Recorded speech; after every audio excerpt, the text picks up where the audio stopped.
Deep in the hollows of Appalachia, where the mist clings to ancient ridges, like memories refusing to fade, certain family names are still whispered with reverence and fear. The Combs family name carries weight in these mountains, a legacy carved in shadow and sealed with blood that stretches back generations to when the first settlers ventured into valleys where the very air seemed to watch them with invisible eyes. In 1847, when Jeremiah Combs first laid claim to a remote stretch of land in what would become Bell County, Kentucky, locals warned him away from that particular hollow. The Cherokee had called it the place where spirits gathered, and even the most hardened mountain men avoided the area after sunset. But Jeremiah was desperate, fleeing debts and accusations in Virginia with nothing but his pregnant wife Sarah and their young son Thomas. He needed land that no one else wanted, and this forsaken valley seemed like Providence itself. The first winter nearly killed them all. The cold was unlike anything they'd experienced, seeping through the walls of their hastily built cabin like living fingers. Food ran scarce, and Sarah grew weaker with each passing day as her pregnancy advanced. On the winter solstice, during the longest night of the year, Sarah went into labor while a blizzard raged outside with supernatural fury. What happened that night would bind the Combs bloodline to forces older than memory itself. As Sarah struggled to bring new life into the world, something else stirred in the darkness beyond their cabin walls. The wind carried voices speaking in languages that predated human settlement, and shadows moved independently of any light source. When Babo Elizabeth finally drew her first breath, the storm suddenly ceased, leaving an unnatural silence that seemed to press against their eardrums. But the child that Sarah held was not entirely human. Elizabeth's eyes reflected light, like those of a nocturnal creature, and her skin bore a faint luminescence that grew stronger in moonlight. More disturbing still, she never cried, never made any sound at all, yet somehow communicated her needs in ways that bypassed normal hearing and spoke directly to her parents' minds. Jeremiah discovered the source of his family's transformation when he ventured into the deepest parts of the hollow seeking firewood. There, in a clearing surrounded by trees that grew in an impossibly perfect circle, he found a stone altar covered in symbols that hurt to look at directly. The ground around the altar was stained darks with what appeared to be centuries of offerings, and the air vibrated with an energy that made his teeth ache. As he approached, a voice emerged from the earth itself, not heard, but felt through the soles of his boots. The entity that dwelt in this place had been waiting, it explained, for a family desperate enough to accept its bargain. Protection, prosperity, and power would be theirs, passed down through generations, but every blessing would require payment in kind. Blood would call to blood, and the old hungers would never be satisfied. Jeremiah understood the terms without them being explicitly stated. His family would thrive in these mountains, but they would never truly belong to the human world again. They would be guardians of something ancient and terrible, keepers of knowledge that came with a price measured in sanity and souls. The compact was sealed when baby Elizabeth, barely days old, was brought to the altar under the dark moon. The ritual that followed was witnessed only by the three Combs family members, but its effects rippled through the bloodline for generations. Each child born to the Combs family thereafter possessed abilities that set them apart from their neighbors, talents that made them invaluable to the isolated mountain community while simultaneously marking them as fundamentally different. The Combs children could find water in the driest seasons, predict harsh winters with uncanny accuracy, and heal ailments that baffled traveling doctors. They aged more slowly than normal humans and possessed an intuitive understanding of the mountain's moods and dangers. But their gifts came with equally profound curses. They experienced vivid nightmares that were actually visions of past and future events, many too terrible to comprehend. They heard voices of the dead during certain lunar phases, and they were compelled to perform rituals that maintained the balance between the human world and whatever dwelt in the deepest hollows. As the decades passed, the Combs family became both revered and feared throughout the region. Their farm prospered even during the harshest seasons. Their livestock remained healthy when disease claimed other herds, and their crops grew in soil that should have been too rocky and thin to support life. Neighbors sought their help during times of crisis, but they paid for assistance with more than money. The Combs family collected debts in favors, secrets, and sometimes in ways that were never spoken of openly. By the time the Civil War reached the mountains, the Combs family had grown into a clan of nearly 30 members spread across several adjoining properties. They remained neutral during the conflict, offering aid to both Union and Confederate forces in exchange for being left alone. Soldiers from both armies reported strange experiences when passing through Combs territory, describing an oppressive atmosphere that made horses skittish and compasses spin wildly. The family's neutrality served them well, but it also attracted attention from those who understood that their power came from sources beyond normal human comprehension. A group of Union officers, led by a man named Colonel Marcus Thorne, who had studied occult practices in Europe, arrived in the valley in 1863 with orders to investigate reports of supernatural activity behind Confederate lines. What Colonel Thorne discovered horrified even his battle-hardened soldiers. The Combs family compound included structures that defied conventional architecture, with rooms that were larger inside than outside, and corridors that led to spaces that shouldn't exist according to the building's external dimensions. The family cemetery contained graves that were regularly disturbed from within, with fresh flowers appearing on headstones, despite no living person being seen placing them there. Most disturbing were the children. The younger Combs family members displayed abilities that no amount of military training had prepared the soldiers to witness.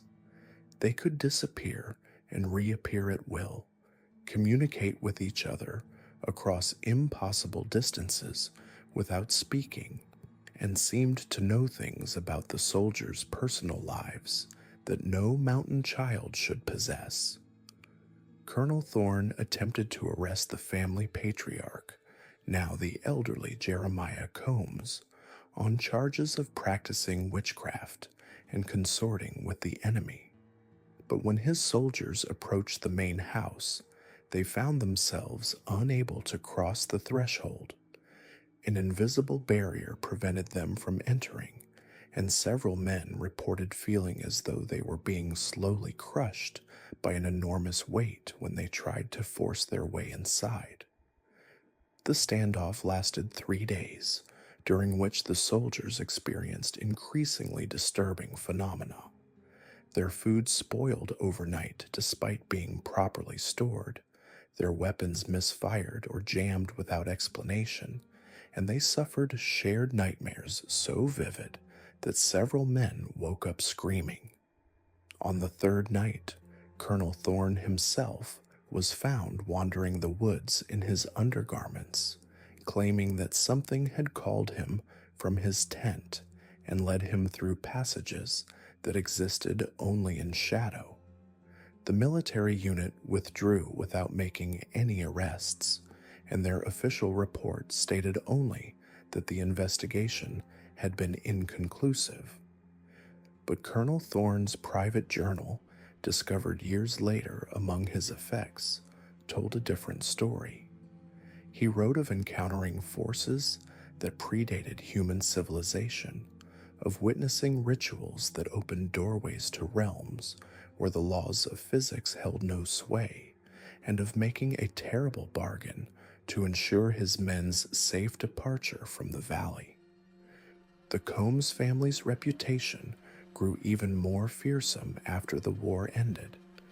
Veterans from both armies spread stories of the hollow where time moved differently, where the dead walked alongside the living, and where a family of apparent humans served as intermediaries between this world and others.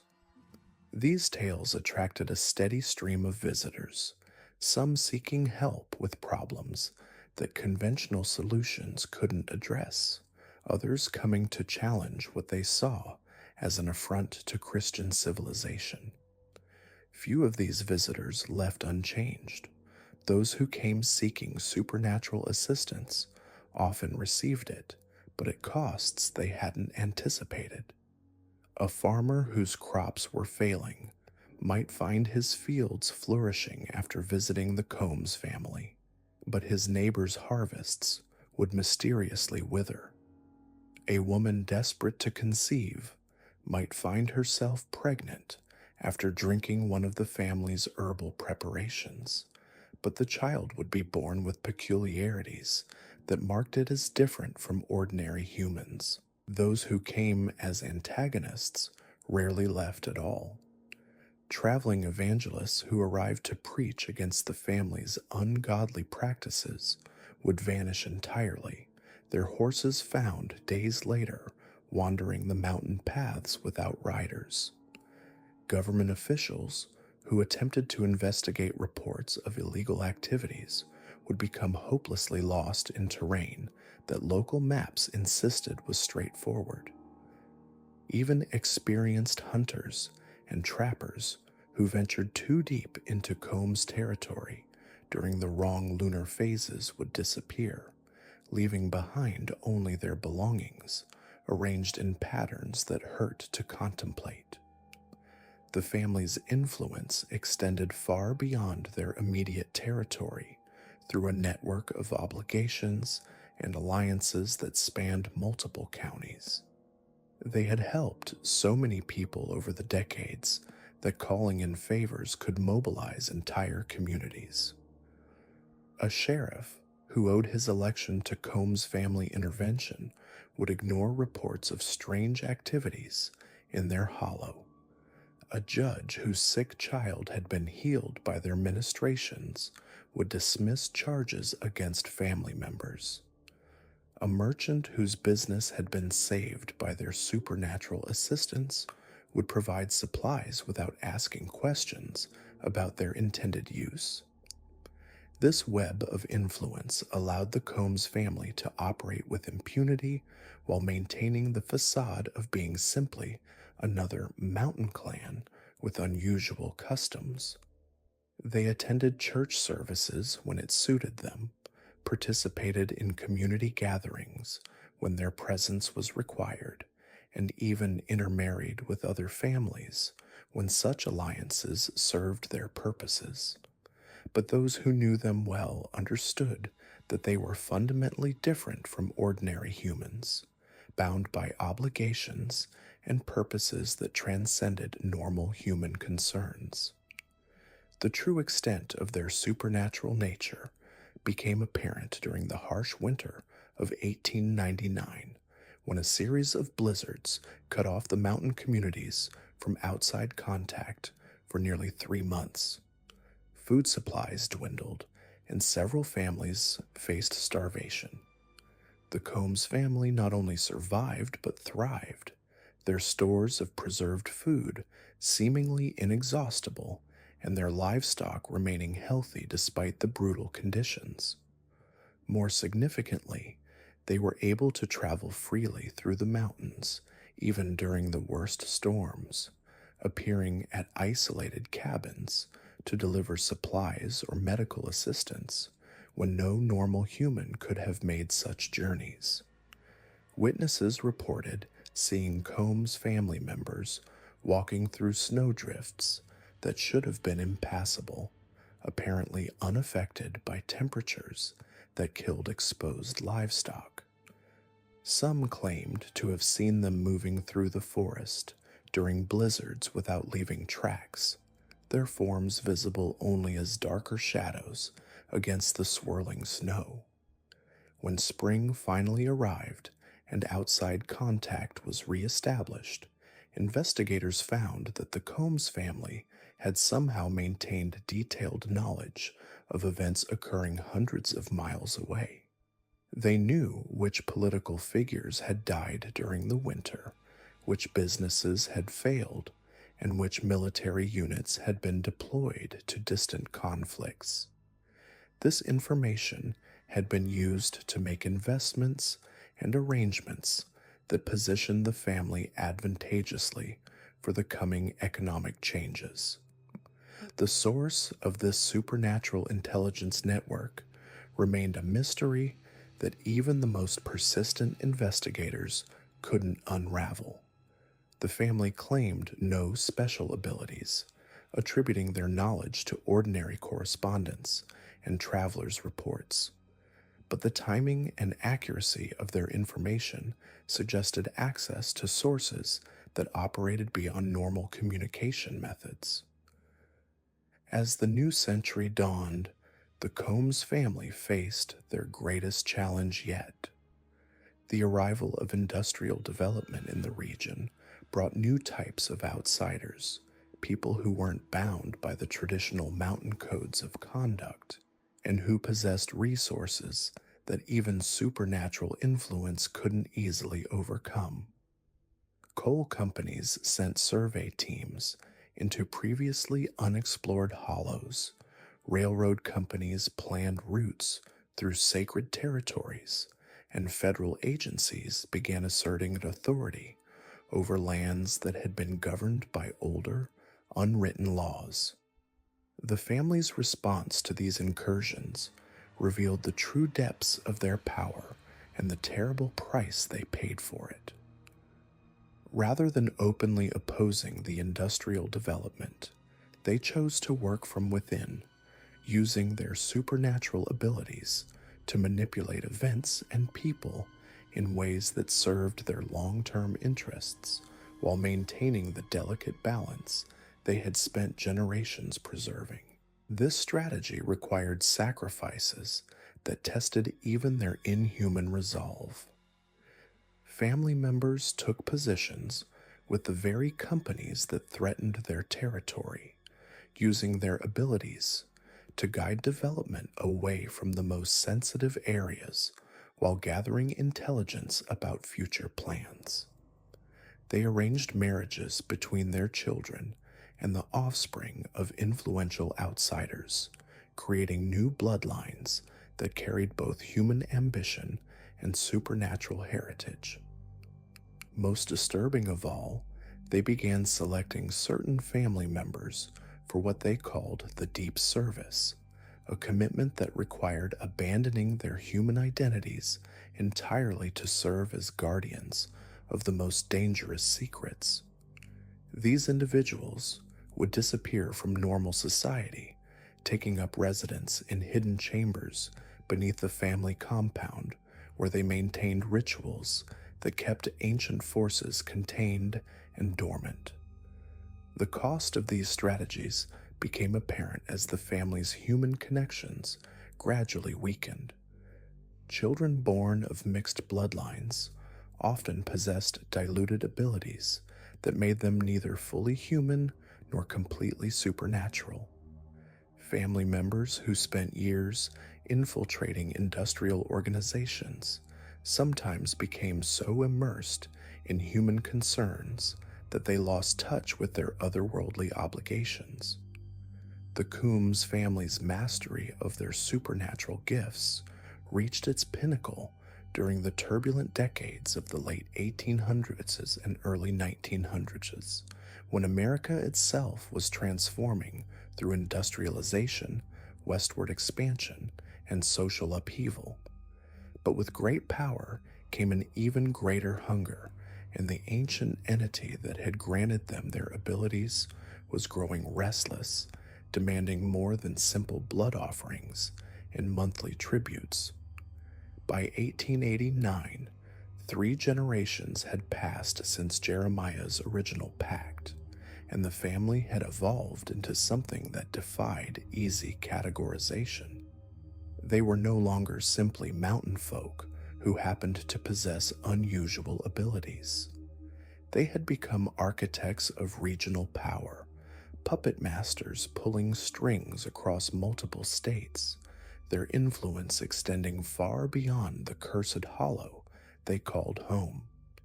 The family's supernatural gifts had grown more sophisticated with each passing year. Where once they could heal simple wounds and see glimpses of the future, now they possessed abilities that challenged the very fabric of reality.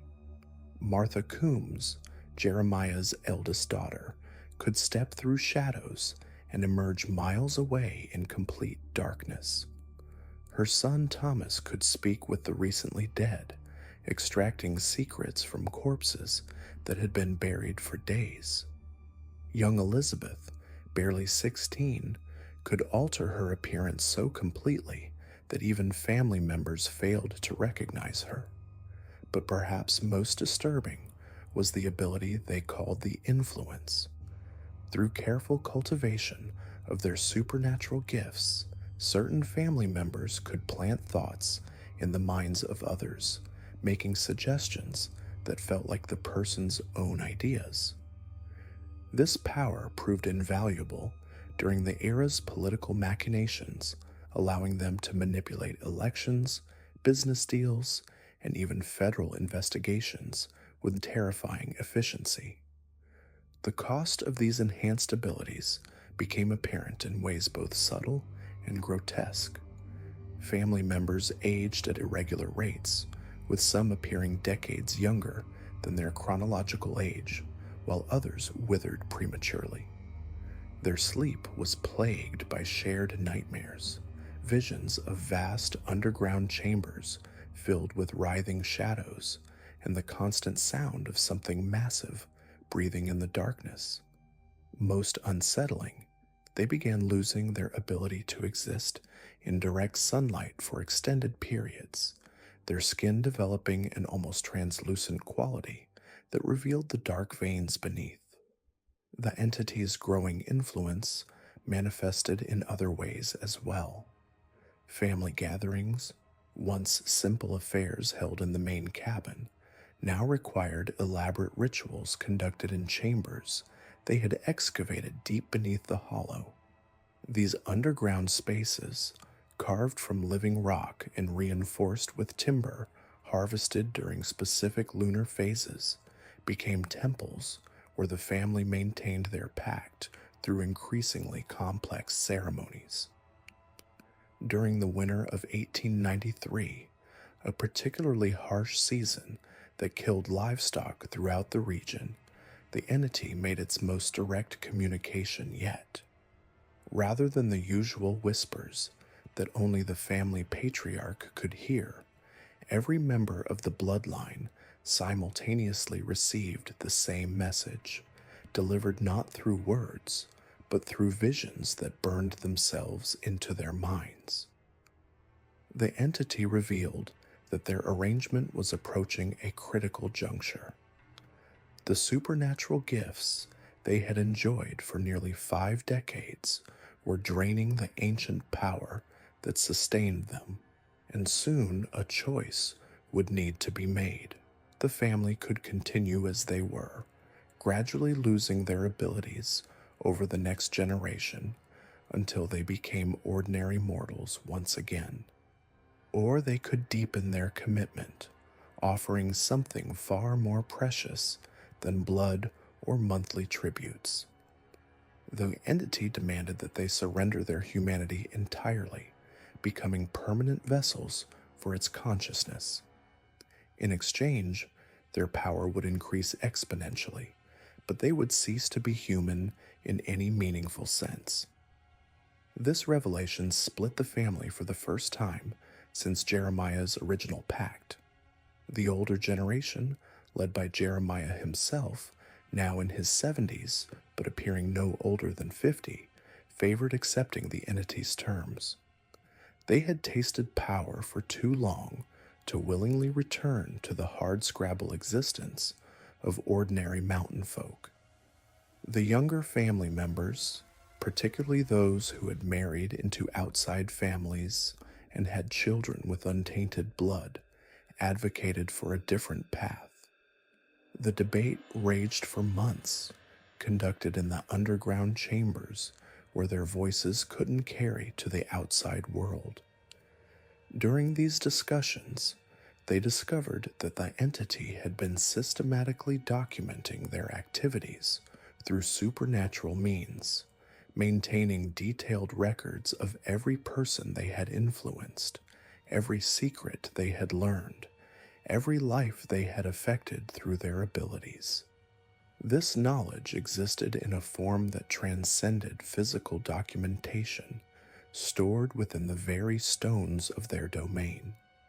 As the family wrestled with their decision, external pressures mounted. The federal government, now more organized and technologically advanced than during the Civil War era, had begun investigating unusual phenomena throughout Appalachia. Teams of investigators, equipped with new scientific instruments and backed by federal authority, were methodically cataloging unexplained events. The Coombs family's activities, despite their careful secrecy, had generated enough anomalous reports to attract official attention. Government agents began appearing in nearby towns, asking questions about the hollow and its inhabitants. Local residents, bound by generations of fear and supernatural influence, provided evasive answers. But the investigators were persistent and well-funded. They established a temporary camp 15 miles from the Coombs territory, using it as a base for increasingly bold reconnaissance missions. The family's response revealed the extent of their supernatural evolution. Rather than confronting the investigators directly, they employed their enhanced abilities to create a web of misdirection and confusion. Agents would find their equipment malfunctioning in specific patterns, their maps leading them in circles, their compasses pointing in impossible directions. Several investigators reported shared hallucinations of vast underground spaces filled with incomprehensible architecture and the constant sensation of being watched by something immense and alien. More disturbing were the psychological effects experienced by the investigation team.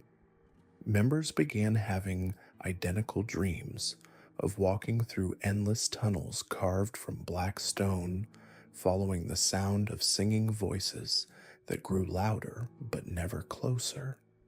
Upon waking, they would find symbols carved into their sleeping quarters, marks that resembled no known language, but somehow conveyed meaning directly to their minds.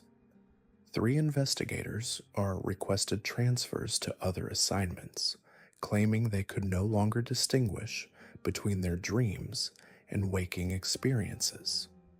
The federal investigation ultimately collapsed when the lead investigator, a respected scientist named Dr. Marcus Whitmore, disappeared during a routine survey mission. His team found him 3 days later, wandering naked through the forest with no memory of the previous 72 hours. Dr. Whitmore's subsequent report to his superiors recommended that the investigation be terminated immediately and the area be classified as geologically unstable, unsuitable for federal interest. The case files were sealed, and the remaining team members were reassigned to different regions with strict instructions never to discuss their experiences in Kentucky. With the immediate threat of government intervention neutralized, the Coombs family returned to their internal debate about the entity's ultimatum. The decision was forced upon them during the summer of 1901 when Martha Coombs discovered that her youngest son, David, had been conducting secret negotiations with the entity without family knowledge or consent. David, barely 21, but possessing supernatural abilities that exceeded those of family members twice his age, had grown impatient with the lengthy discussions. During solitary visits to the deepest chambers beneath the hollow, he had established direct communication with the entity, offering himself as the first volunteer for complete transformation. The entity, apparently pleased by this initiative, had begun the process of claiming David's humanity. The changes were immediately apparent. David's physical appearance shifted daily, his features becoming sharper and more angular, his eyes developing a luminous quality that was visible even in daylight. His behavior grew increasingly erratic, speaking in languages that predated human civilization and demonstrating knowledge of events that had occurred centuries before his birth. Most disturbing, he began referring to his family members by names they had never heard, as though he were seeing them as they existed in some other time or place.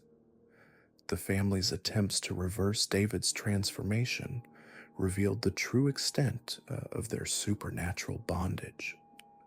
The entity had never been simply granting them abilities in exchange for offerings. It had been gradually claiming ownership of their bloodline, using each generation to anchor itself more firmly in the physical world. David's premature transformation was not an aberration, but an acceleration of a process that had been occurring since Jeremiah's original pact. Faced with the reality that their supernatural gifts came with an inevitable cost, the family made a desperate decision. Rather than allow the entity to claim them individually, they would attempt to renegotiate the terms of their arrangement.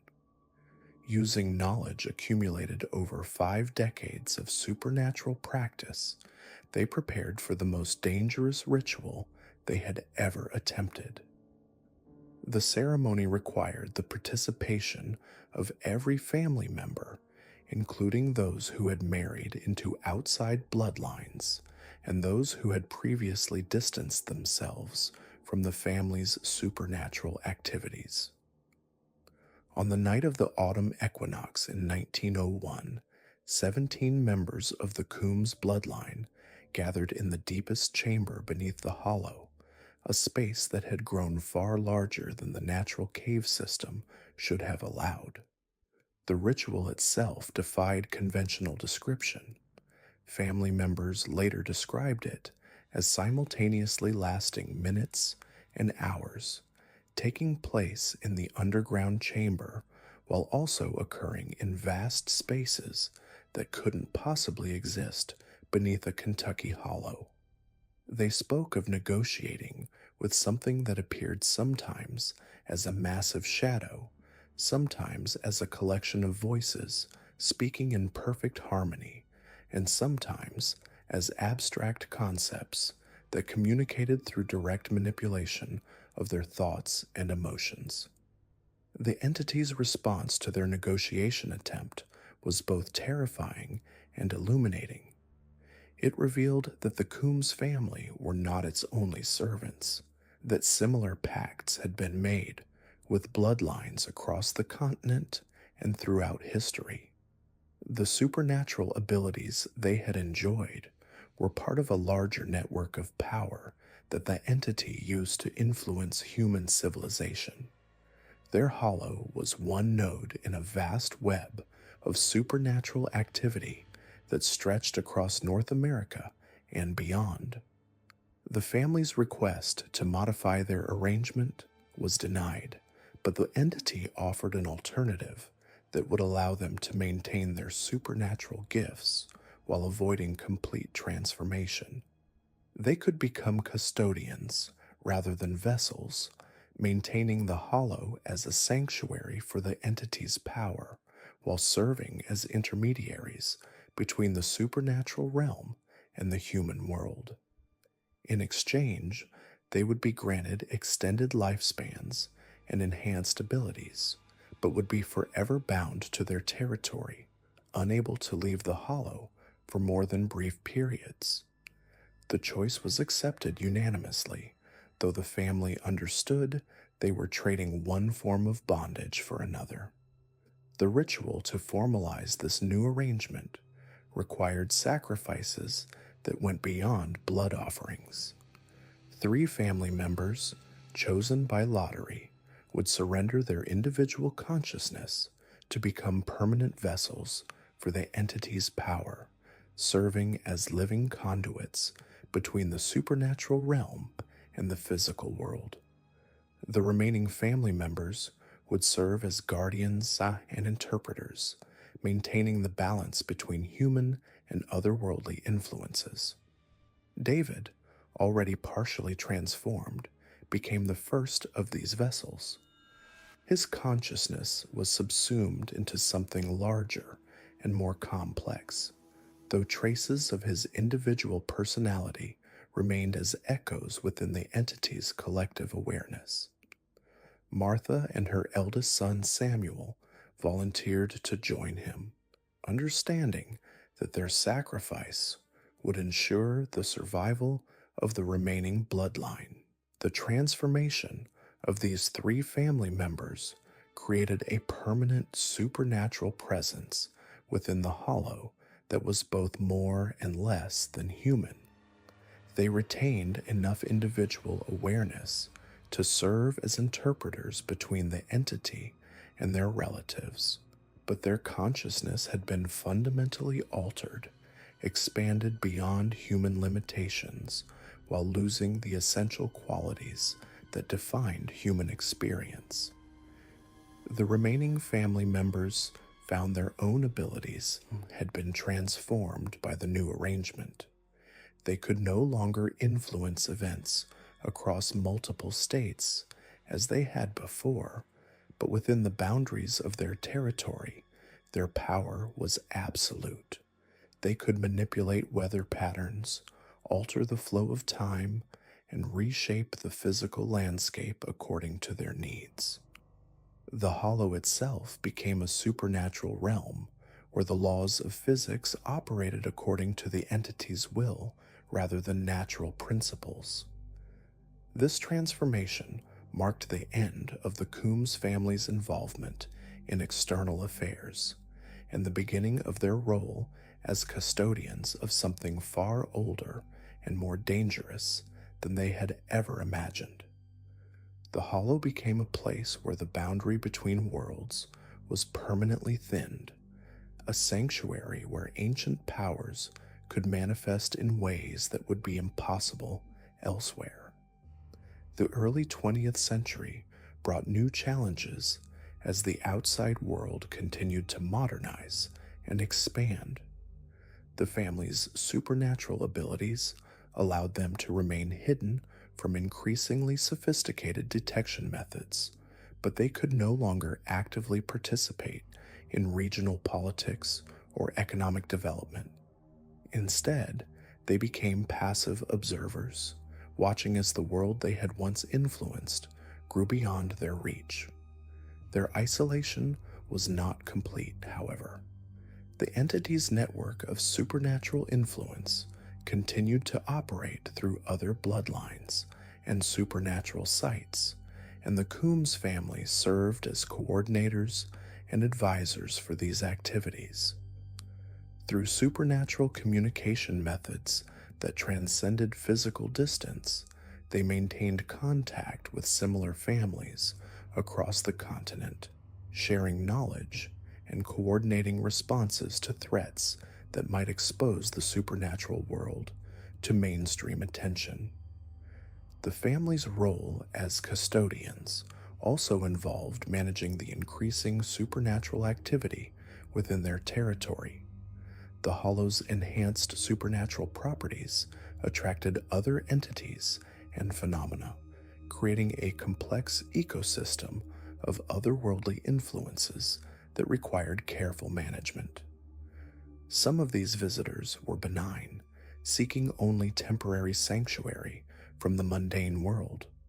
Others were predatory, drawn by the concentrated supernatural energy and seeking to establish their own territories within the Hollow. Managing these supernatural immigrants required skills and knowledge that the family had never needed before. They became experts in supernatural diplomacy, negotiating agreements between entities that existed in forms barely comprehensible to human consciousness. They established protocols for containing dangerous phenomena and developed methods for channeling supernatural energy in ways that strengthened their domain without attracting unwanted attention from the outside world. The family's transformation also affected their relationships with the local human population. While they could no longer exert the direct influence they had once wielded, their reputation for supernatural power ensured that neighboring communities continued to maintain respectful distance. Stories of the Coombs family evolved into local legends, with each generation adding new details to tales of their mysterious abilities and the strange phenomena associated with their territory. As the 20th century progressed, the family adapted to their new role while maintaining the ancient pact that had defined their existence for over half a century. They had become something unique in the world, a bloodline that served as permanent intermediaries between human civilization and forces that existed beyond ordinary understanding. Their hollow had become a sanctuary where the impossible was commonplace, where ancient powers could manifest without constraint, and where the boundary between myth and reality had been permanently dissolved. The Coombs family's evolution from desperate mountain folk to supernatural custodians represented more than simple survival. They had become guardians of secrets that predated human civilization, protectors of knowledge that could reshape the world if it ever escaped their control. By the 1890s, the Combs family had transformed into something far beyond their original human form. What began as a desperate pact in 1847 had evolved into a generational metamorphosis that would forever alter the spiritual landscape of North America.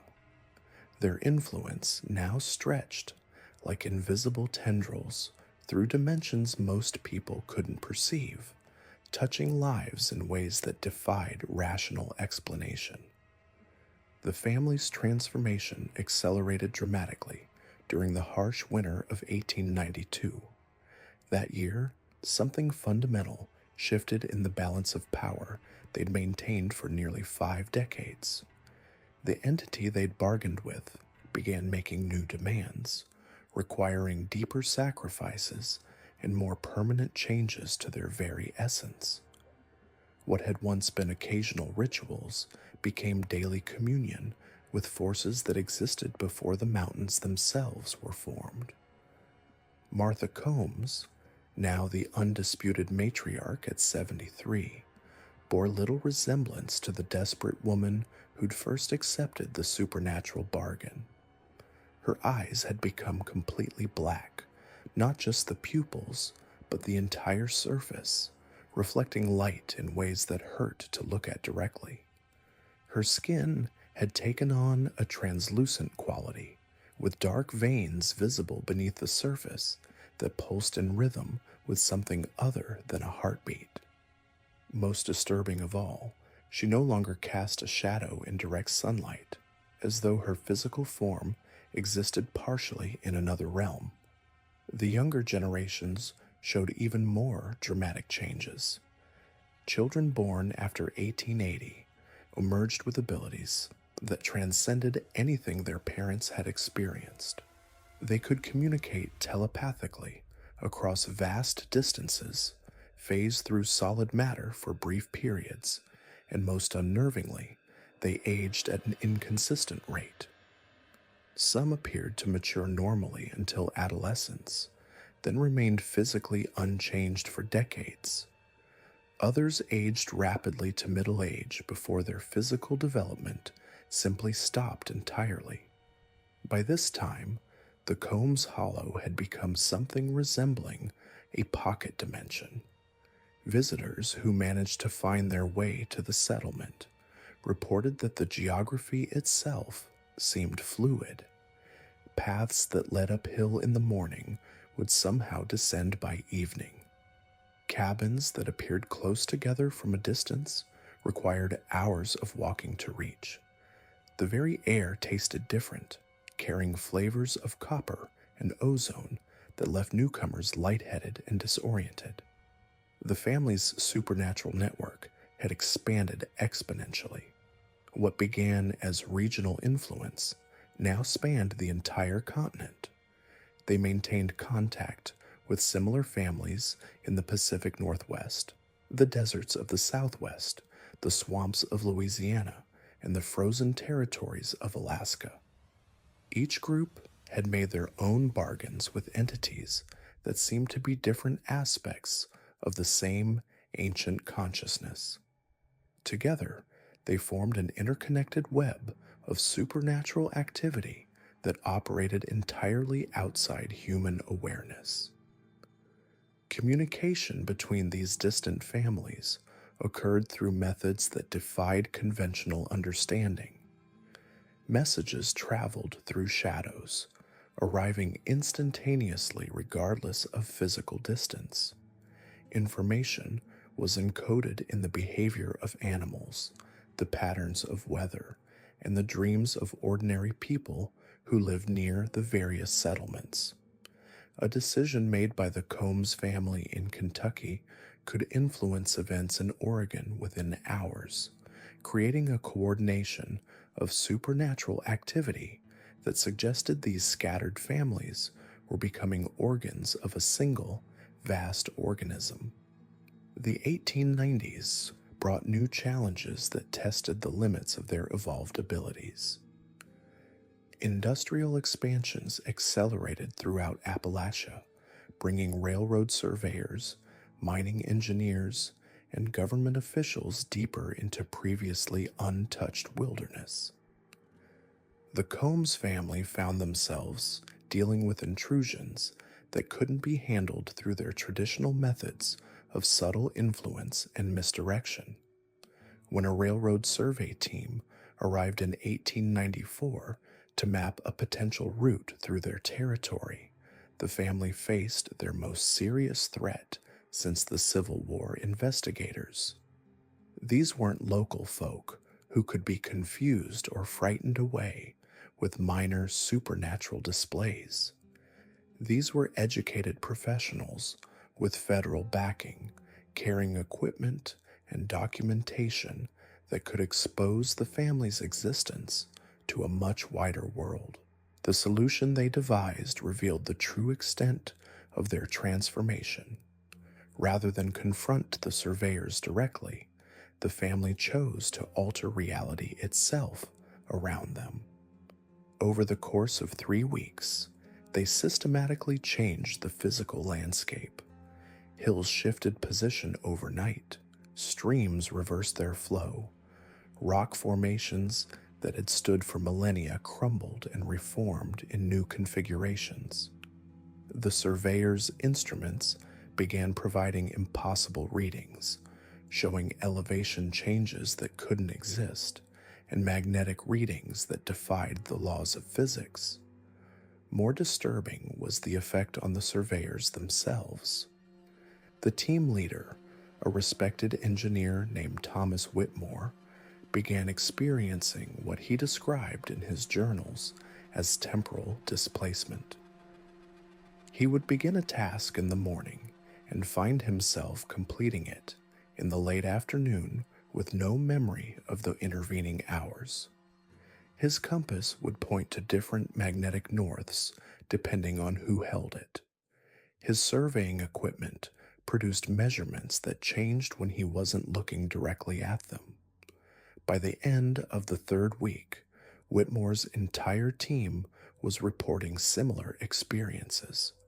They found themselves unable to maintain a consistent sense of direction, with familiar landmarks appearing in impossible locations.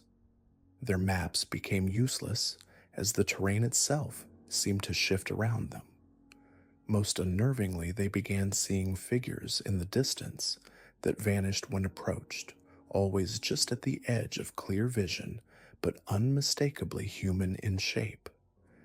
The railroad survey was ultimately abandoned when Whitmore submitted a report claiming the region was geologically unstable and unsuitable for construction. His private journals, discovered decades later, told a different story. He wrote of an intelligence that pervaded the landscape itself, something that could manipulate physical reality as easily as humans might rearrange furniture. This successful defense against industrial intrusion marked a new phase in the Combs family's evolution. They realized they had developed capabilities that went far beyond their original supernatural gifts. They weren't just influencing minds and predicting future events. They were actively reshaping reality according to their will. The entity they'd bargained with hadn't simply granted them power. It had been gradually transforming them into something capable of wielding power over the fundamental forces of existence. The implications of this realization were staggering. If they could alter landscape and manipulate the perceptions of trained professionals, what other aspects of reality lay within their control? They began experimenting systematically, testing the boundaries of their abilities while maintaining the careful secrecy that had protected them for decades. They discovered they could influence weather patterns on a regional scale, bringing drought to areas they wished to keep uninhabited, or directing storms to wash out roads and bridges that brought unwanted visitors. They could affect the behavior of animals across hundreds of square miles, causing wildlife to avoid certain areas, or creating unusual migrations that disrupted human activities. Most remarkably, they found they could manipulate what people remembered about their encounters with the supernatural, selectively editing memories to maintain their concealment. This last ability proved crucial as their influence continued to expand. By the late 1890s, the Combs family was secretly involved in events across multiple states. They influenced elections by subtly affecting voter behavior in key districts. They manipulated commodity prices by controlling weather patterns that affected crop yields. They guided the development of transportation networks by making certain routes appear more or less favorable to engineers and investors. Yet with each expansion of their power came a corresponding loss of their humanity. Family members who had once maintained some connection to ordinary human emotions found themselves becoming increasingly detached from mortal concerns. Love, fear, joy, and sorrow began to feel like distant memories rather than lived experiences. They retained intellectual understanding of human nature, which made them more effective at manipulation, but they lost the emotional connections that had once tied them to the human world. The children born in the 1890s represented the culmination of this transformation. They emerged from the womb already partially transformed, with abilities that their parents had taken decades to develop. These children could see through multiple dimensions that simultaneously, observing events that were happening in distant locations or even in different time periods. They communicated primarily through telepathy, finding spoken language crude and inefficient. Most disturbing of all, they showed no natural affection for their parents or siblings, viewing family relationships as strategic alliances rather than emotional bonds. By 1899, the Combs family had become something unprecedented in human history, a group of beings who retained human intelligence and memory while possessing supernatural abilities that bordered on godlike. They could reshape reality, influence events across vast distances, and manipulate the thoughts and perceptions of ordinary people with casual ease. Yet they had paid for these abilities with their essential humanity, becoming creatures of pure will and intellect who viewed the human world as a collection of resources to be managed and controlled. The entity they had bargained with had achieved something remarkable through its decades-long manipulation of the family. It had created a bridge between the supernatural realm and the physical world, using the Combs bloodline as a conduit for its influence.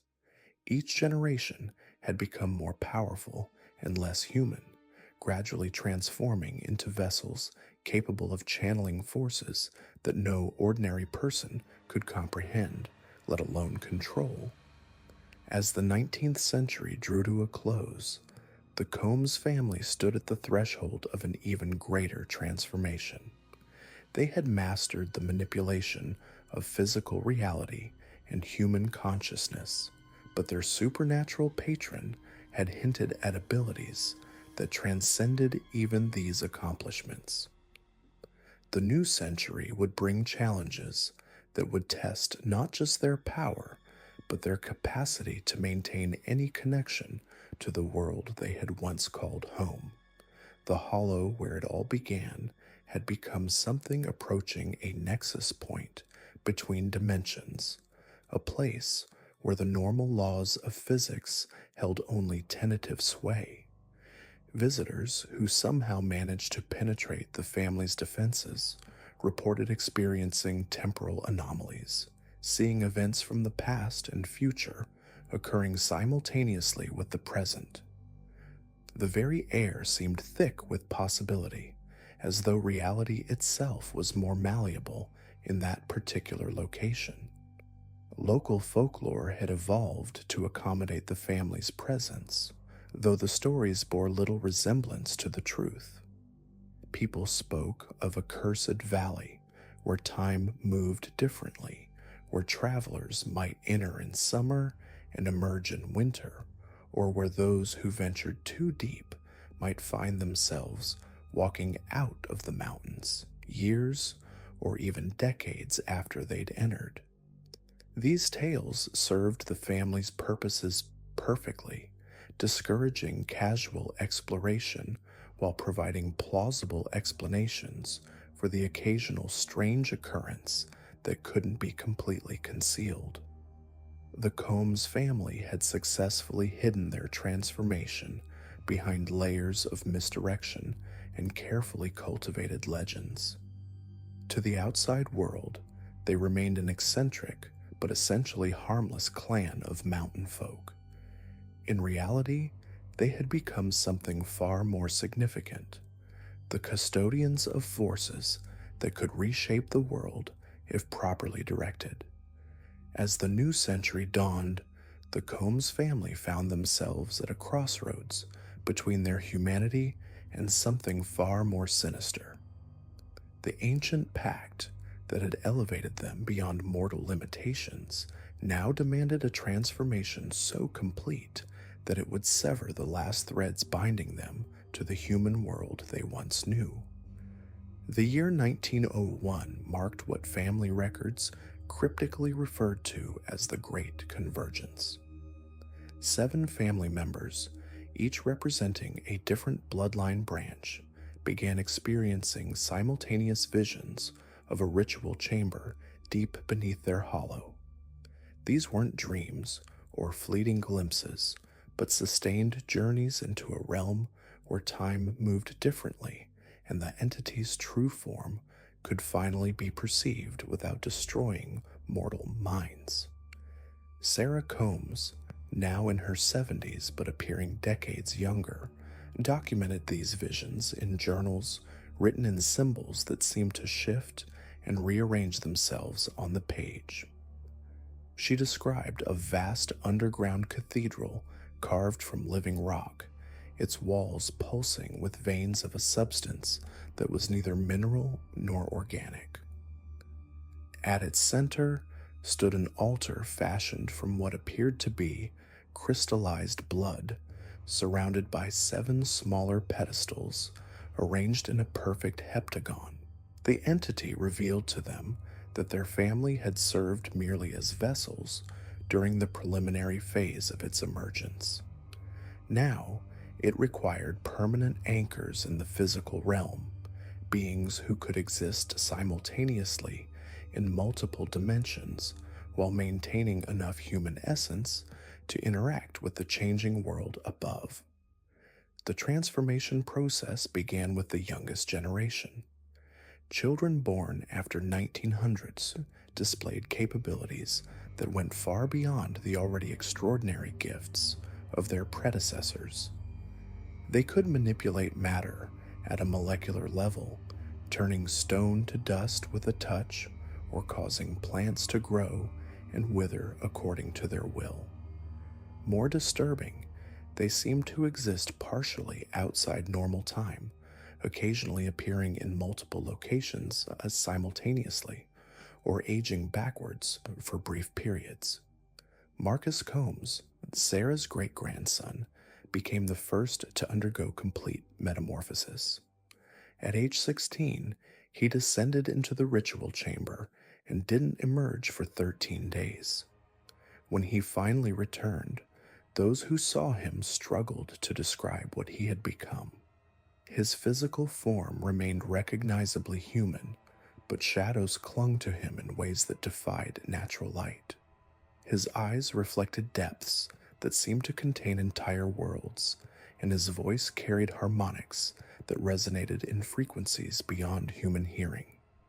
Most unsettling was his relationship with space itself. Marcus could step into shadows and emerge from darkness hundreds of miles away. Witnesses reported seeing him in cities across the eastern seaboard, always appearing at moments of crisis or significant decision-making. He seemed drawn to places where history pivoted, where single choices would determine the fate of thousands. The family's influence during this period became subtly profound. Rather than wielding obvious supernatural power, they began operating as invisible architects of events. A word whispered in the right ear could start or prevent wars. A letter delivered to a specific individual could redirect the course of scientific discovery. A meeting arranged between strangers could birth movements that would reshape society. During the Spanish-American War, 3 different military leaders reported receiving identical strategic advice from a young man who appeared in their camps on the same night, despite the camps being separated by hundreds of miles. The strategies led to decisive victories, but also ensured that specific bloodlines would survive the conflict. Years later, genealogical research would reveal that many of these survivors carried distant genetic connections to the Appalachian region. The family's business enterprises expanded exponentially during this period, but through methods that confounded economists and investigators. Combs-controlled companies seemed to predict market fluctuations with impossible accuracy, always divesting from failing ventures and investing in emerging industries months before trends became apparent to other investors. When questioned, family representatives would simply claim they possessed superior research capabilities. Railroad barons, oil magnates, and steel tycoons found themselves inexplicably drawn to partnerships with Combs Enterprises. These business relationships often began with vivid dreams where shadowy figures offered knowledge of untapped resources or revolutionary techniques. Upon waking, these industrialists would feel compelled to contact representatives of companies they'd never heard of, only to discover that Combs' agents had been expecting their calls. The family's supernatural evolution accelerated as more members underwent the transformation ritual. Each metamorphosis created beings capable of existing in multiple states simultaneously. They could appear as ordinary humans when necessary, but their true forms defied conventional description. Some family members became living conduits for the entity's consciousness, their individual personalities merging with something vast and ancient while retaining enough human awareness to navigate the modern world. By 1910, the transformed Combs family had established what they called the network, a web of influence that stretched across North America and beyond. They placed agents in government positions, academic institutions, religious organizations, and industrial corporations. These weren't merely human employees, but individuals who had been touched by the family's power, their minds partially opened to the entity's influence. The network operated through a combination of supernatural manipulation and mundane human psychology. Members could sense emotional vulnerabilities in others, identifying the precise words or actions needed to guide behavior in desired directions. They became master manipulators, capable of orchestrating complex social and political movements while remaining completely invisible to those they influenced. During the 1912 presidential election, all three major candidates reported experiencing the same recurring dream: a figure standing at a crossroads, offering different paths forward for the nation. Each candidate interpreted the dream differently, but their subsequent policy positions and campaign strategies reflected subtle guidance that seemed to come from beyond their conscious decision-making. Regardless of who won, the family's interests would be served. The outbreak of World War I provided the perfect laboratory for testing the network's capabilities. Family members appeared in various forms throughout the conflict, sometimes as advisors to military leaders, sometimes as nurses in field hospitals, occasionally as mysterious figures who appeared at crucial moments to deliver vital intelligence or provide impossible aid. A British general reported being visited by a young woman who provided detailed maps of German trench systems that proved absolutely accurate despite containing information that no Allied reconnaissance could have obtained. A German U-boat captain described being guided to safety by a strange fog that seemed to move against natural wind patterns after his vessel was damaged by depth charges. American doughboys wrote home about a peculiar medic who could heal mortal wounds with herbal poultices that smelled of mountain forests. Each intervention served multiple purposes, ensuring that the war would follow a trajectory that strengthened the family's long-term interests while providing opportunities to test and refine their evolving abilities. They weren't interested in determining which side would win, but rather in shaping how the conflict would reshape civilization's foundations. The most significant development during this period was the family's discovery that their transformations were hereditary in ways that transcended normal genetics. Children born to transformed family members carried capabilities that manifested from birth, displaying supernatural awareness and abilities that previous generations had required decades to develop. These children seem to exist naturally in multiple dimensional states, treating impossible feats as normal aspects of reality. Sarah's great great granddaughter, born in 1915, could communicate with animals in ways that suggested genuine telepathic connection. She would spend hours in conversations with creatures that appeared to be providing information about events occurring far from the hollow. More disturbing, she demonstrated the ability to view past and future events as easily as observing present circumstances, treating the linear flow of time as an arbitrary human limitation. The family's hollow itself continued evolving, becoming something that challenged basic understanding of space and geography. Visitors reported that the interior of family homes contained more rooms than their external dimensions could possibly accommodate. Corridors seemed to extend infinitely in some directions while compressing impossible distances in others. The basement levels, where the ritual chambers were located, appeared to exist partially outside normal space-time, accessible only to those who had undergone transformation or been specifically invited by the entity. Local wildlife began exhibiting strange behaviors around the hollow. Animals that should have been natural enemies were observed cooperating in ways that suggested external coordination. Migratory species altered their routes to pass through the area, often arriving in numbers far exceeding normal population patterns. Most notably, predator species seemed to develop an unusual intelligence, demonstrating problem-solving abilities and social organization that biologists couldn't explain.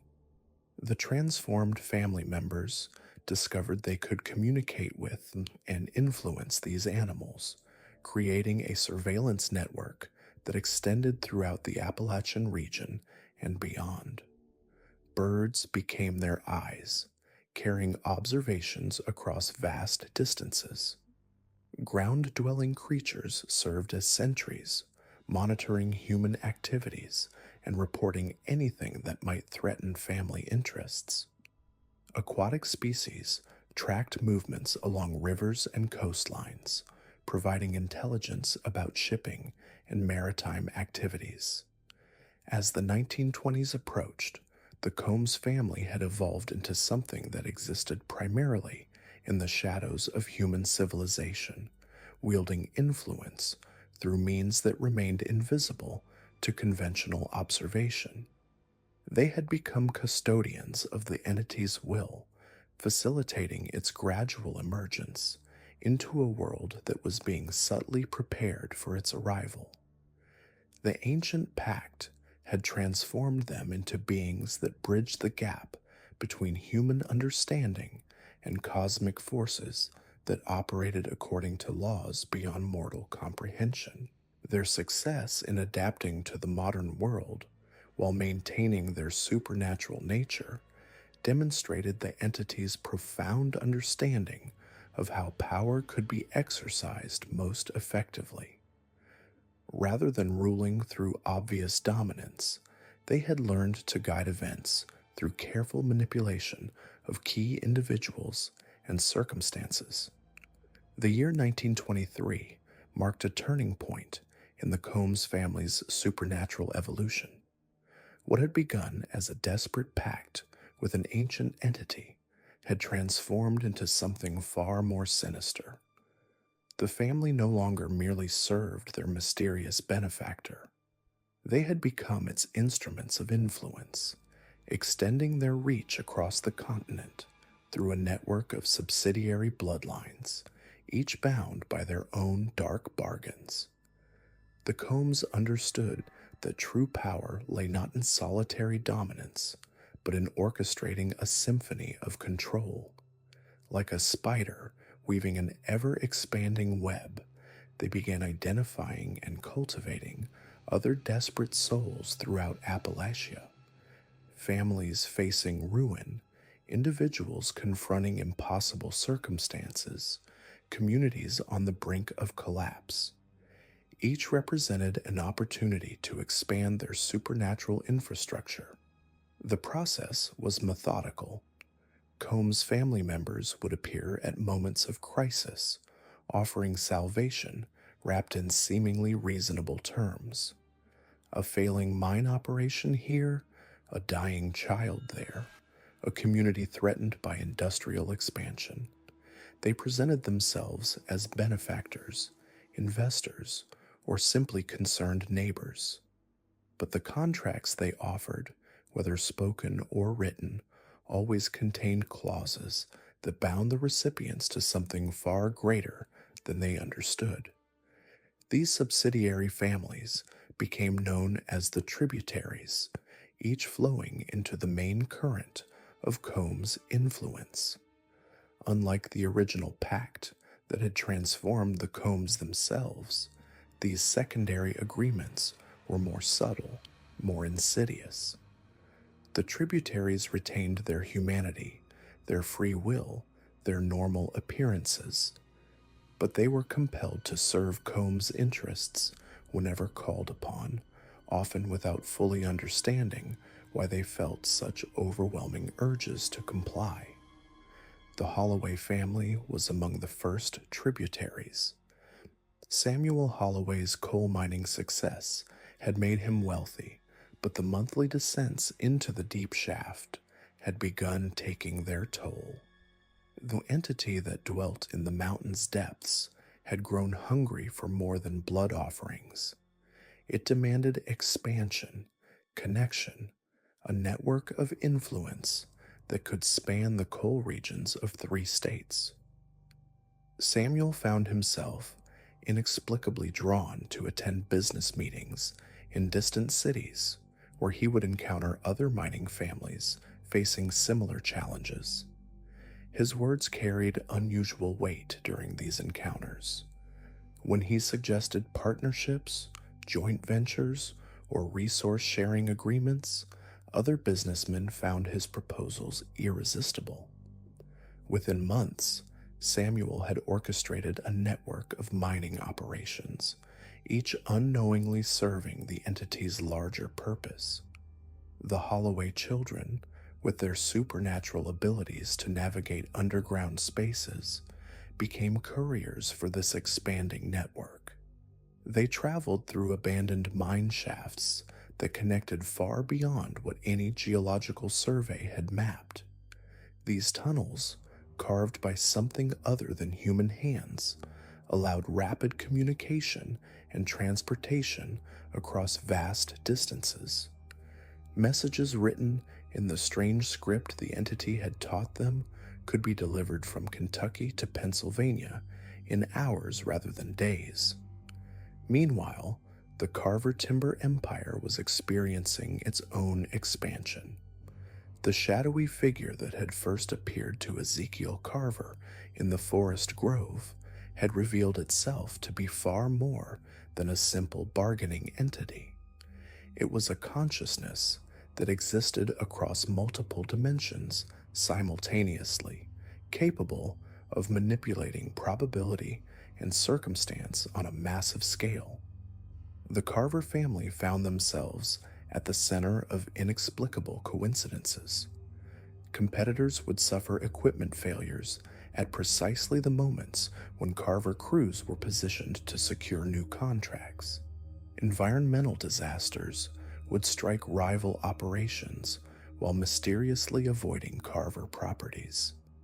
Government regulations would be written in ways that favored carver business practices while hampering their competition. But the true extent of the entity's influence became apparent when the carvers began encountering other families with similar supernatural advantages. Logging operations in Oregon, lumber mills in Maine, paper factories in Wisconsin, all had made their own bargains with aspects of the same vast consciousness. The entity existed simultaneously across multiple locations, multiple timelines, multiple realities. What the carvers had assumed was a local forest spirit was actually a fragment of something cosmic in scope. The Lowell healing tradition had evolved into something resembling a supernatural medical network.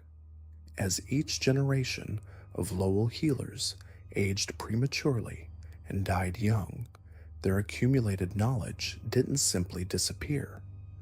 The entity they served preserved their consciousness, their diagnostic abilities, their understanding of human suffering. This collective wisdom became accessible to practitioners across the continent.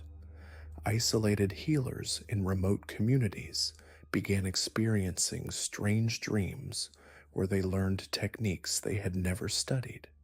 Folk remedies that had been lost for generations suddenly resurfaced in the minds of country doctors. Medical anomalies that had baffled urban physicians became solvable through intuitive knowledge that seemed to arrive from nowhere. The Lowell family discovered they could communicate with these distant practitioners through a form of psychic connection that transcended normal human limitations. During their most intense healing sessions, when they bore the full weight of their patients' afflictions, they could sense other healers experiencing similar trials hundreds of miles away. This network of shared suffering created a web of information exchange that allowed medical knowledge to spread faster than any conventional means. But the entity's hunger for healing went beyond mere altruism. Each cure, each recovery, each moment of relief from suffering generated a form of spiritual energy that fed the entity's growth. The more healers it could influence, the more suffering it could alleviate, the more powerful it became. The Lowell family began to understand that they weren't just healers, they were farmers, cultivating hope and relief as crops to be harvested by their supernatural patron. The Thornton Coal dynasty's evolution revealed perhaps the most disturbing aspect of the entity's influence. The strange substance in the sealed shaft had proven to be more than a simple bargaining tool.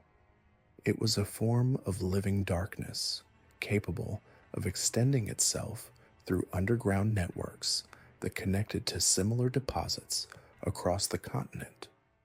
Thornton mining operations began discovering these deposits in locations where geological surveys indicated they shouldn't exist. Each new discovery came with its own sealed chamber, its own pool of the mysterious substance, its own requirements for blood offerings.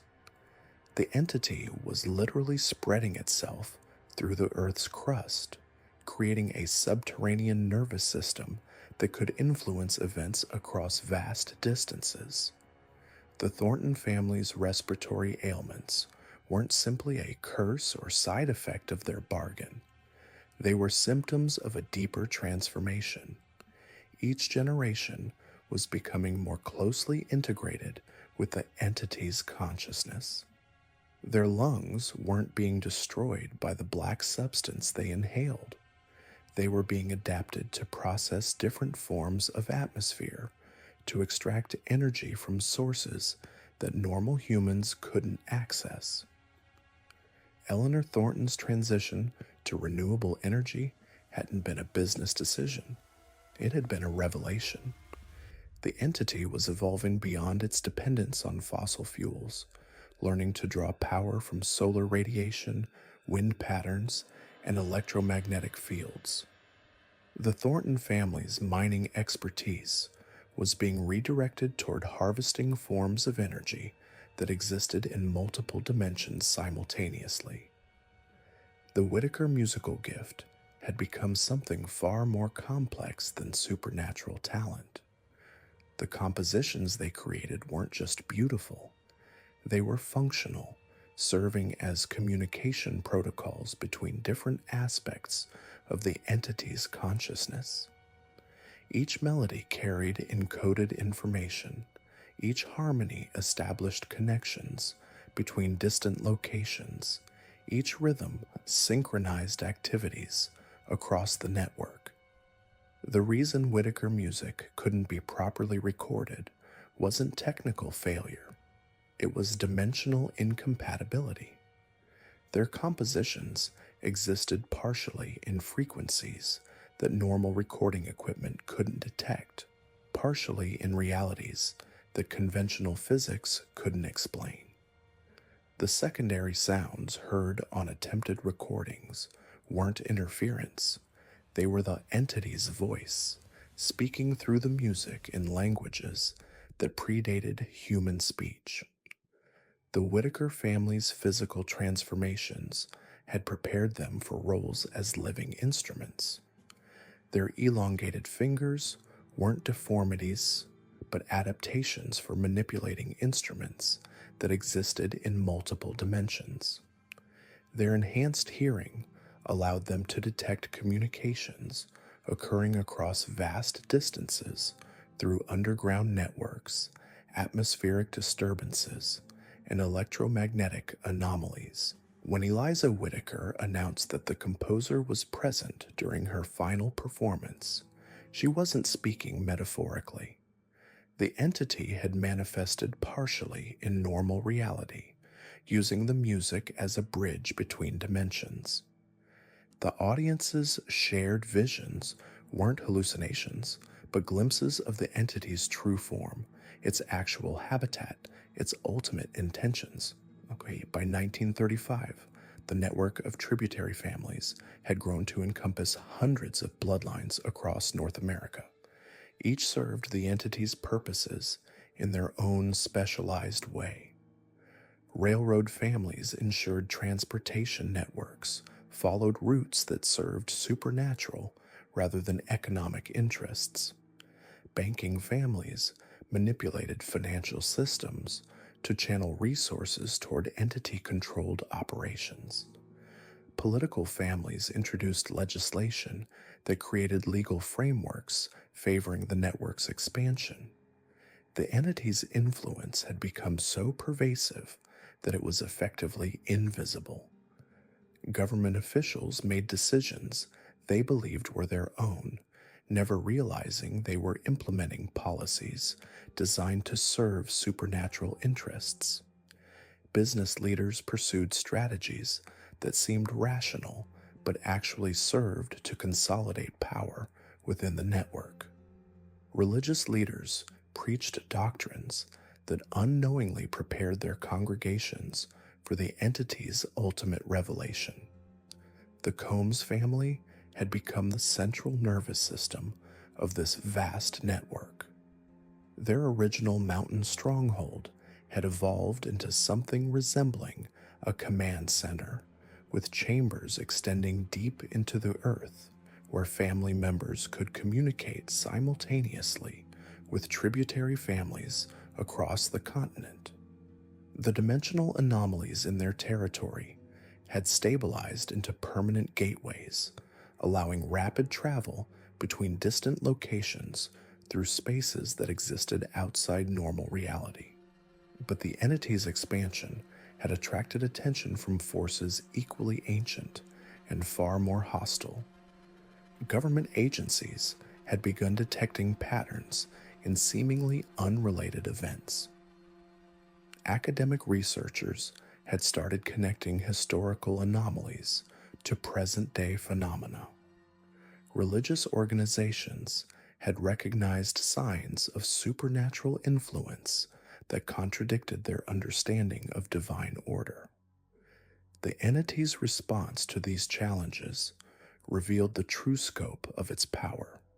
Rather than retreating or hiding, it began actively recruiting from the ranks of its investigators. Government agents found themselves experiencing visions that redirected their investigations toward false leads. Researchers discovered that their findings supported conclusions they hadn't intended to reach. Religious leaders began preaching sermons that subtly prepared their congregations for the entity's eventual emergence. The Combs family realized they were no longer simply bound to serve an ancient entity. They had become integral components of a vast supernatural organism that was reshaping reality itself.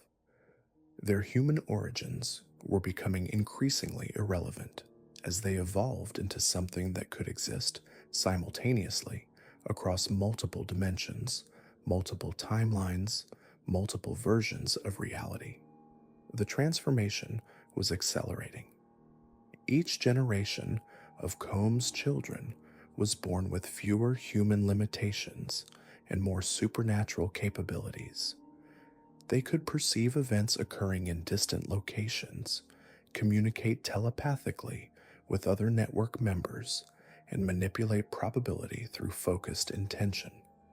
Their bodies were adapting to survive in environments that would be lethal to normal humans. The entity's ultimate goal was becoming apparent. It wasn't simply seeking to influence human civilization. It was preparing to merge with it, to transform the entire species into extensions of its consciousness. The network of tributary families was the delivery system, the means by which this transformation would spread from isolated mountain communities to urban centers, from North America to the rest of the world. The Combs family understood their role in this cosmic transformation. They were the architects of humanity's next evolutionary phase, the bridge between what humans had been and what they were destined to become. Their mountain stronghold wasn't just a base of operations. It was a chrysalis, a place where the old reality was dissolving and something unprecedented was taking its place. As the 1930s drew to a close, the entity's influence had become so deeply embedded in human civilization that separating the supernatural from the natural was no longer possible. The network operated through government agencies, corporations, religious organizations, and academic institutions. Its members held positions of power and influence across every sector of society. The Combs family had achieved something unprecedented in human history. They had successfully orchestrated the voluntary transformation of their entire species. As we delve deeper into the supernatural mechanics of the Combs dynasty, we encounter the most disturbing chapter of their ascension. The period between 1890 and 1920 marked what family chroniclers called the Great Weaving, when the boundaries between the supernatural and mundane world began to collapse entirely under their influence. The entity that had first whispered to Jeremiah Combs in that forgotten hollow had been patient, methodical in its approach. For decades, it had allowed the family to believe they were the architects of their own transformation. But as the 19th century waned, the true scope of its design became horrifyingly apparent. The Combs were not partners in this arrangement. They were instruments in a symphony of reality alteration that would reshape the very fabric of existence. Sarah Combs, now in her 70s but appearing decades younger, had become something far removed from human. Her journals from this period, discovered in a lead-lined vault beneath the family's main estate, reveal the terrifying evolution of their abilities. She could step between dimensions as easily as walking through doorways, navigate the memories of strangers like reading books, and manipulate the fundamental forces of nature with mere thoughts. But it was her great grandson, Matthias Combs, who would become the most powerful and dangerous member of the bloodline. Born in 1875 during a total solar eclipse, Matthias emerged from the womb with eyes that reflected light, like mirrors, and skin that seemed to absorb shadows. Even as an infant, his presence caused clocks to run backward, milk to sour instantly, and dogs to flee in terror from rooms he occupied. By his 20th birthday, Matthias had developed abilities that defied every natural law. He could exist in multiple locations simultaneously, his consciousness fragmenting across space and time while maintaining perfect awareness of each manifestation. Witnesses reported seeing him conducting business in New York while simultaneously attending a family gathering in Appalachia, both versions of him displaying identical mannerisms and knowledge. More disturbing was his ability to retroactively alter events. Historical records from this period show inexplicable inconsistencies, documents that changed their contents overnight, photographs where figures appeared and disappeared between viewings. Matthias seemed capable of reaching into the past and adjusting reality like editing a manuscript, leaving only faint traces of what had been erased. The other tributary families began to fear the Combs bloodline during this era. The Holloway clan, whose mining operations had brought them supernatural wealth, started reporting strange intrusions in their deepest shafts. Miners would discover perfectly carved chambers that hadn't existed the day before, filled with symbols that hurt to look at directly. The symbols seemed to move when observed peripherally, forming patterns that induced seizures in those who stared too long. The Thornton Coal dynasty found their mystical benefactor growing increasingly demanding. The pools of strange liquid in their sealed chambers began to bubble and emit sounds resembling human voices. Workers reported that the liquid would sometimes form shapes that looked disturbingly like faces, mouths opening and closing as if trying to communicate. Eleanor Thornton, the current family matriarch, began experiencing visions of vast underground networks connecting every supernatural bloodline across the continent. Meanwhile, the Whitaker musical family discovered that their impossible compositions were being heard in locations they had never visited. Radio operators across the country reported picking up broadcasts of Whitaker performances on frequencies that should have been empty. The music would play for exactly 43 minutes before dissolving into static, but listeners who heard these phantom concerts often reported life-altering experiences, sudden changes in personality, and an overwhelming compulsion to travel toward the Appalachian Mountains. The entity's influence was spreading beyond the original families, creating new nodes of power throughout North America. In the Pacific Northwest, a logging family named the Redwoods began exhibiting similar supernatural traits after discovering ancient symbols carved into trees that predated human settlement. In the Great Lakes region, a shipping dynasty called the Deepwater family developed the ability to navigate impossible routes, their vessels appearing in harbors hundreds of miles from where they had last been seen. Each new family that joined the network brought their own unique abilities and regional influence.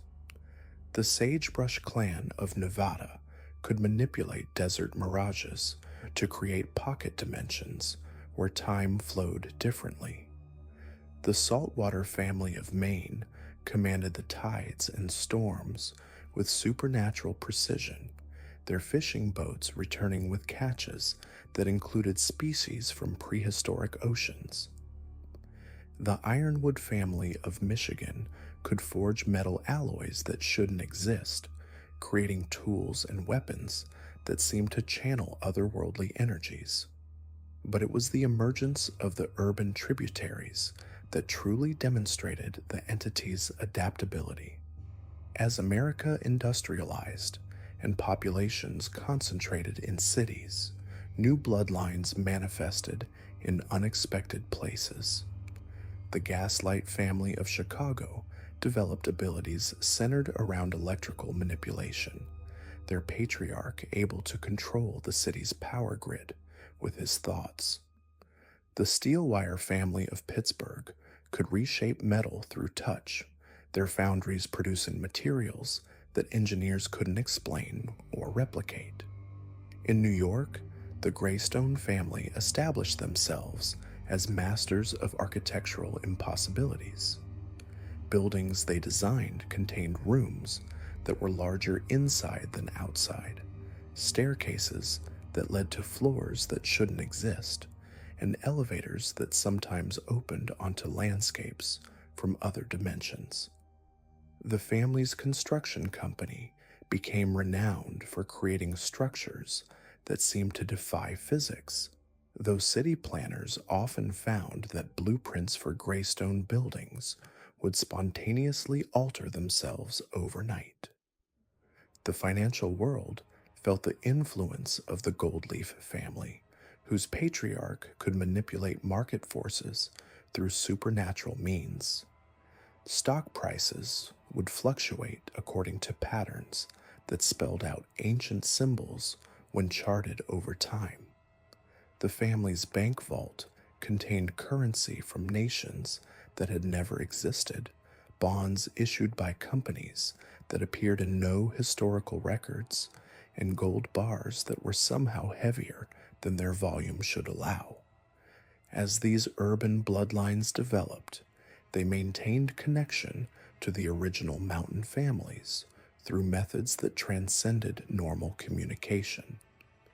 Members would experience shared dreams where they met in landscapes that existed nowhere on Earth, vast caverns lit by impossible geometries where the entity itself would sometimes manifest as a presence that could be felt but never directly observed.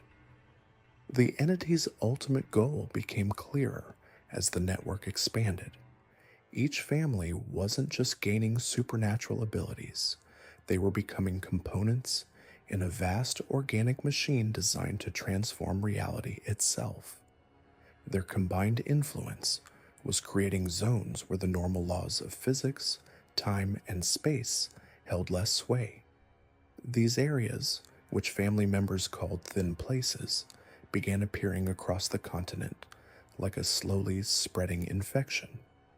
In the thin places, impossible things became commonplace. Travelers would report journeys that took days, but covered distances that should have required weeks. Seasons would change without warning, snow falling in summer heat, flowers blooming in winter frost. Animals would be found in locations thousands of miles from their natural habitats, as if they had simply stepped from one climate to another. The human population in these areas began to change as well. Children born in thin places often displayed unusual abilities from birth, growing up able to see things that weren't there, communicate with animals, or predict events days before they occurred. Adults who lived in these zones for extended periods reported changes in their perception of time, their memories becoming fluid, past and present, blending together in ways that felt natural rather than disturbing. By 1910, the network of supernatural families had grown to encompass over 200 bloodlines across North America. Each family maintained their regional sphere of influence while contributing to the greater design. The entity's presence had become so pervasive that it no longer needed to communicate directly with individual family members. Its will was transmitted through the network itself, each bloodline instinctively understanding their role in the cosmic transformation. The Great Weaving reached its climax during the winter solstice of 1919, when every supernatural family performed synchronized rituals across the continent.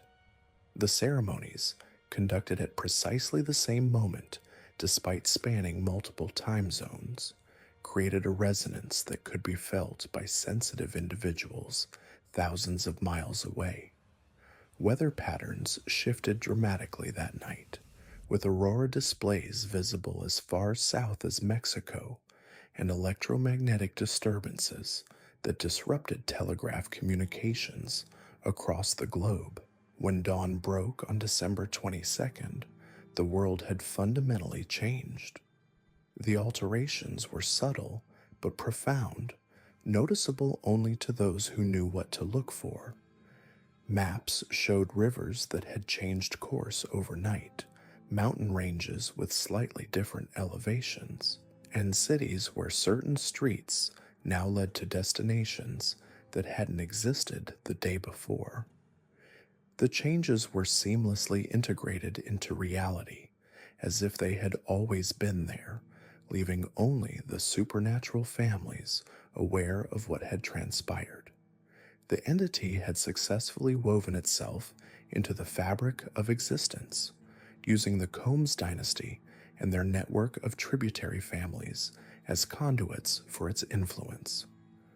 What had begun as a desperate bargain in an Appalachian hollow had evolved into a fundamental alteration of reality itself.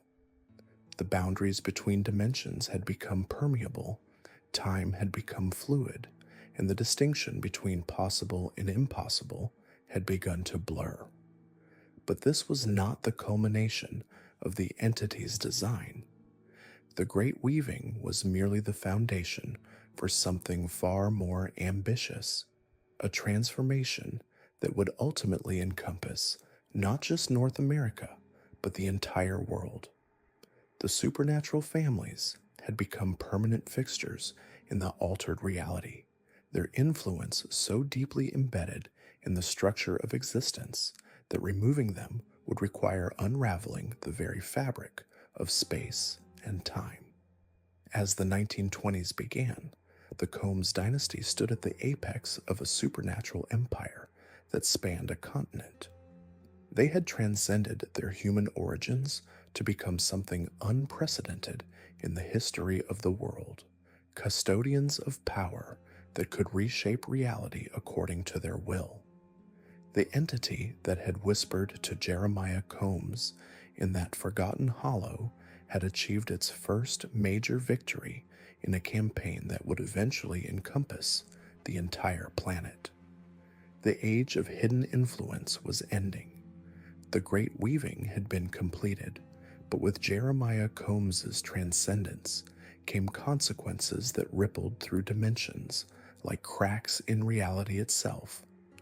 The Patriarch's merger with the cosmic entity had fundamentally altered the nature of existence across North America. Yet this transformation demanded constant maintenance, perpetual feeding, and most crucially, the establishment of what the family called the final compact. By 1920, the surviving Combs bloodline had evolved beyond mere human comprehension. Sarah Combs, now the earthly matriarch, possessed abilities that defied natural law.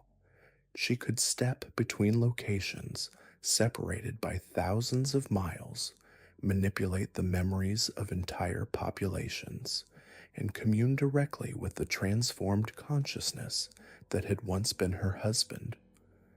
But these powers came with an understanding that chilled even her supernatural essence.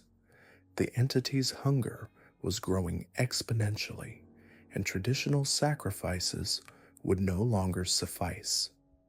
The family's influence had become so pervasive that they no longer needed to hide their activities. Government officials, military leaders, industrialists, and religious figures across the continent found themselves inexplicably compelled to accommodate Combs' interests. When the family required land for their expanding operations, property owners would voluntarily donate thousands of acres, often with no memory of making such decisions. When they needed resources, mining companies would discover previously unknown deposits on Combs' territory and generously share extraction rights. Most unsettling was how reality itself began conforming to their will. Weather patterns shifted to favor their agricultural endeavors. Archaeological discoveries consistently supported their version of regional history. Even technological developments seemed guided by their invisible hand, with inventors and scientists reporting dreams that provided crucial insights, dreams that invariably featured shadowy figures offering knowledge in exchange for unspecified future considerations. The tributary bloodlines had multiplied across the continent, creating a vast network of families bound to the Combs through supernatural obligation. Each tributary family possessed specialized abilities. The Blackwoods of Oregon could influence plant growth and animal behavior across entire ecosystems. The Morrisons of Montana controlled mineral formations deep within the earth, causing gold and silver veins to appear or disappear according to economic needs. The Ashfords of New England manipulated human fertility, ensuring certain bloodlines prospered while others gradually diminished. But the most disturbing development was the emergence of what the family termed hollow children. These were offspring born to families who had unknowingly consumed Combs-influenced food or water, children who appeared normal but possessed an inexplicable connection to the entity. They aged differently, reaching physical maturity by age 12, but retaining childlike innocence about their supernatural nature. Their presence in communities created subtle but profound changes. Crime rates dropped to zero, agricultural yields increased dramatically, and residents reported unusually vivid dreams filled with pastoral imagery and feelings of profound contentment. However, these hollow children served a darker purpose. They functioned as living conduits, unconsciously channeling emotional and spiritual energy from their communities back to the entity. Entire towns with significant hollow child populations began experiencing what psychologists would later term collective emotional flattening. Residents became docile, uncurious about events beyond their immediate vicinity, and strangely content with increasingly restrictive social conditions. The family's original hollow in Appalachia had transformed into something beyond dimensional nexus. It existed simultaneously across multiple planes of reality, accessible from hundreds of locations throughout North America through what appeared to be ordinary caves, abandoned buildings, or natural formations. Those who entered these access points found themselves in a vast underground complex that defied physical laws. Corridors stretched for miles in directions that shouldn't exist. Chambers contained pools of luminescent liquid that showed visions of distant locations and future events. Gardens grew impossible plants whose fruits provided sustenance, but also bound the consumer to the entity's influence. At the complex's center lay the throne chamber, where Sarah Combs maintained her vigil. The chamber existed in a state of perpetual twilight, illuminated by crystalline formations that pulsed with the rhythm of a massive heartbeat. The throne itself appeared carved from a single piece of black stone, though those who looked closely realized it was actually composed of countless fossilized bones arranged in impossibly intricate patterns. From this seat, Sarah could observe and influence events across the continent, her consciousness touching millions of minds simultaneously. The entity's demands had evolved beyond simple sacrifice to something far more comprehensive. It required what the family called the harvest of experience, the gradual collection of human consciousness, emotion, and memory from the entire population. This process was so subtle that victims remained unaware of their loss. They would continue their daily lives, maintaining relationships and pursuing goals, but their experiences would feel increasingly hollow, their emotions muted, their memories vague. This grand harvesting was accomplished through an elaborate infrastructure of influence. Combs-controlled publishing houses produced books and newspapers that subtly altered readers' perceptions. Their educational institutions trained teachers who unconsciously implanted specific thought patterns in students. Their agricultural operations produced food that carried microscopic traces of substances that enhanced psychological susceptibility. Their financial networks ensured that economic pressures consistently drove populations toward greater dependence on Combs-affiliated services. The family had also begun manipulating the very concept of historical record. Events that threatened to expose their activities would be gradually forgotten, erased from documents, omitted from accounts. Witnesses would find their memories growing fuzzy, their certainty about what they had seen diminishing over time. Entire incidents involving supernatural phenomena would fade from collective memory, leaving only vague folklore and dismissed testimonies. By 1925, the Combs' influence had become so complete that they represented a shadow government more powerful than any official authority. They decided which political candidates would win elections, which businesses would succeed or fail, which social movements would gain traction. Their power was exercised through seemingly natural processes, market forces, public opinion, social trends, technological developments. To outside observers, American society was simply evolving, progressing through normal historical changes. The most chilling aspect of their dominion was how they had begun reshaping human nature itself. Children born after 1920 in areas of strong Combs influence exhibited subtle but consistent differences from previous generations. They were more compliant, less curious about abstract concepts, more satisfied with routine and conformity.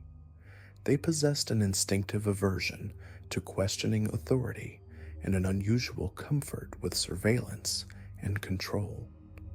Most disturbing, they seemed to lack the capacity for certain types of spiritual or philosophical thinking that had previously characterized human consciousness. Sarah Combs understood that they were guiding humanity toward a fundamental transformation. Within several generations, the species would become something entirely different, more peaceful, more productive, more harmonious, but also less independent, less creative, less capable of the chaotic unpredictability that had previously defined human existence. They would become the perfect servants for an entity that valued order, efficiency, and absolute loyalty above all else. The family's ultimate vision extended far beyond North America. They had begun establishing connections with similar bloodlines in Europe, Asia, and other continents, families who had made their own bargains with cosmic entities or discovered their own paths to supernatural power. These alliances would eventually create a global network capable of managing human civilization according to the desires of forces that existed beyond normal reality. As the 1920s progressed, the Combs legacy had become indistinguishable from the fabric of American society itself. Their influence flowed through every institution, every community, every aspect of daily life. They had achieved something unprecedented in human history: the complete subjugation of an entire civilization, accomplished through methods so subtle that the victims not only remained unaware of their enslavement, but actively collaborated in their own transformation. The mountains of Appalachia still whispered with the voices of those who had made bargains in the darkness, but now those whispers carried across oceans, through cities, into the dreams of millions. The age of human independence was drawing to a close, replaced by something that promised peace and prosperity in exchange for the very essence of what had made humanity unique. The cosmic reordering has begun. What started as whispered pacts in forgotten hollows now spans continents, threading through every institution, every decision that shapes our world. The Combs network has become humanity's invisible architects, no longer bound by flesh or time, but existing as pure influence, guiding civilization toward its final transformation. When the last traces of independent human consciousness dissolve into their collective design, the ancient entity's patient hunger will finally be satisfied, and what emerges will be something beyond recognition, a species remade in the image of absolute order, forever loyal to powers that dwell between the spaces of reality.